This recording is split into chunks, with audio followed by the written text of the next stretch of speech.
विभूति योग भगवद गीता का 10वां अध्याय है, जिसमें श्री कृष्ण अपनी दिव्य विभूतियों और शक्तियों का वर्णन करते हैं। वे अर्जुन को बताते हैं कि वे हर प्राणी और हर तत्व में मौजूद हैं। सूर्य, जल, अग्नि, पृथ्वी, आकाश आदि में। इस अध्याय के माध्यम से श्री कृष्ण अपनी असीमित महिमा और सत्ता को प्रकट करते हैं और यह समझाते हैं कि भगवान की दिव्यता हर जगह व्याप्त है।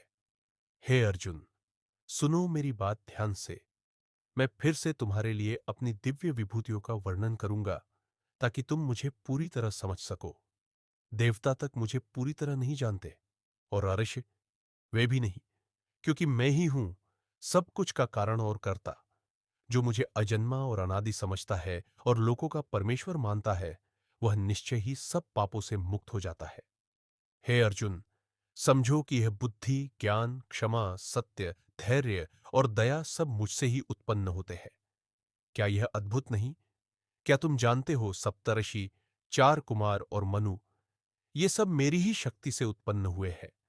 जो मेरे इन गुणों और विभूतियों को सच में जान लेता है, वह मेरी भक्ति से जुड़ जाता है, इसमें कोई संदेह नहीं।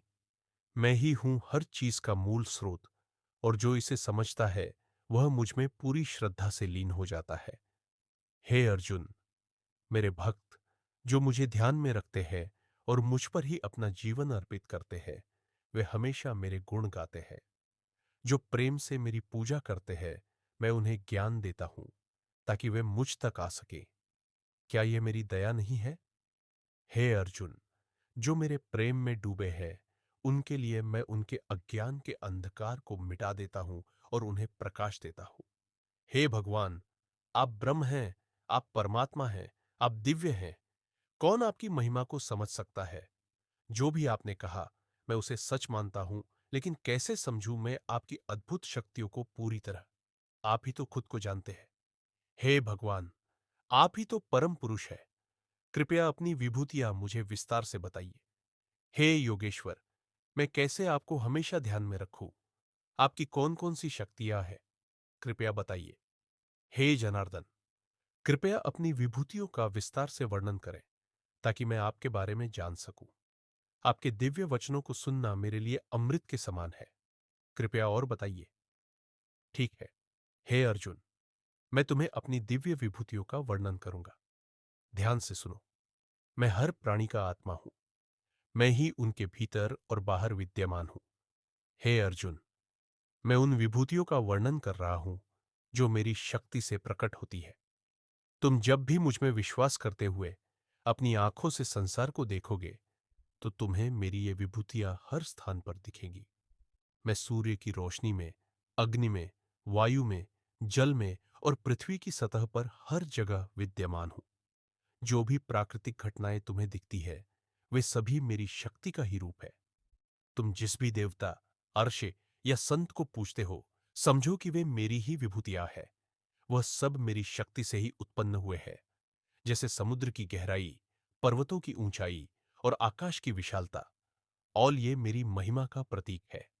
मेरे द्वारा बनाए गए यह अनगिनत रूप तुम्हारे लिए समझ पाना कठिन है, क्योंकि मेरी शक्ति और विभूतियां अनंत है। इस ब्रह्मांड की प्रत्येक कृति में मैं ही प्रविष्ट हूं। चाहे वह देवता हो या राक्षस, हर जीव मेरी शक्ति से संचालित है। तुम किसी भी श्रेष्ठता या महानता को देखते हो, तो जानो कि वह सब मेरी ही विभूति का रूप है। सागर की गहराई में, आकाश के विस्तार में, पृथ्वी की स्थिरता में और पर्वतों की मजबूती में मैं ही हूं। कृषि में जो उर्वरता और फलोत्पत्ति होती है, वह मेरी कृपा से ही संभव होती है। तुम जो भी किसी भी कर्म में श्रेष्ठता पाते हो, वह मेरी ही शक्ति से आता है। मैं हर वस्तु में समाहित हूं, हर तत्व में प्रविष्ट हूं। चाहे तुम किसी महान व्यक्ति को देखो या किसी अपूर्व घटना का अनुभव करो, वह सब मेरी परम विभूति का ही रूप है। मैं ही उन सभी शक्तियों और गुणों का स्रोत हूं। मेरी विभूतियां अनंत है और तुम केवल उनका आंशिक अनुभव ही कर सकते हो।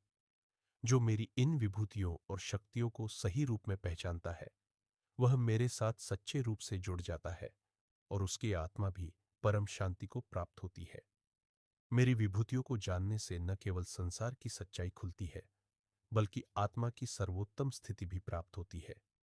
मुझे ज्ञात है कि मेरी इन असीम विभूतियों और शक्तियों को समझना तुम्हारे लिए कठिन है, लेकिन तुम्हारे दिल में यदि सच्ची श्रद्धा हो तो मैं तुम्हें इनका अनुभव करने का अवसर दूंगा।